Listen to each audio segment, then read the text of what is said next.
Speech کے لیے میں زرقا کو مدعو کرتا ہوں کہ وہ اسٹیج میں تشریف لائیں اور مسلمانوں کا مسلمانوں سے تعلق توڑنا کیسا ہے اس کے تعلق سے وہ کچھ چیزیں بیان کریں۔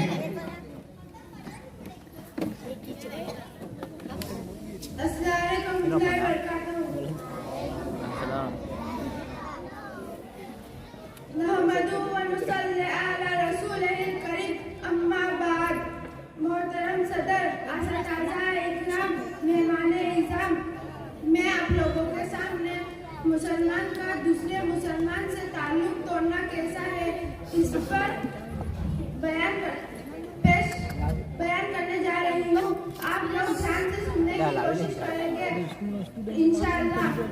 ایک مسلمان کو اللہ نے دوسرے مسلمان کا بھائی کہا ہے اور آپس میں کسی مسلمان کے بغیر شرعی عذر کے تعلق توڑنا حرام ہے۔ اللہ کے رسول صلی اللہ علیہ وسلم نے فرمایا کہ کسی مسلمان کے لیے جائز نہیں کہ وہ کسی دوسرے مسلمان سے 3 راتوں سے زیادہ تعلق توڑ رکھے۔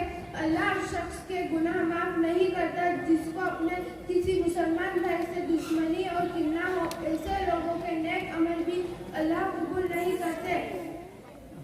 اللہ تعالیٰ سے دعا ہے کہ اللہ تعالیٰ ہم لوگوں کے تعلق جوڑے رکھنے کی توفیق عطا فرمائے، آمین۔ جزاک اللہ خیر، جزاک اللہ خیر۔ کہ مسلمانوں کا مسلمانوں سے تعلق توڑنا جرم ہے اور 3 راتوں سے زیادہ تعلق توڑنا جائز نہیں ہے۔ قطع تعلق نہیں کرنا چاہیے بلکہ تعلق جوڑنا چاہیے۔ ہم لوگوں کو اللہ تعالیٰ تعلق جوڑے رکھنے کی توفیق عطا فرمائے۔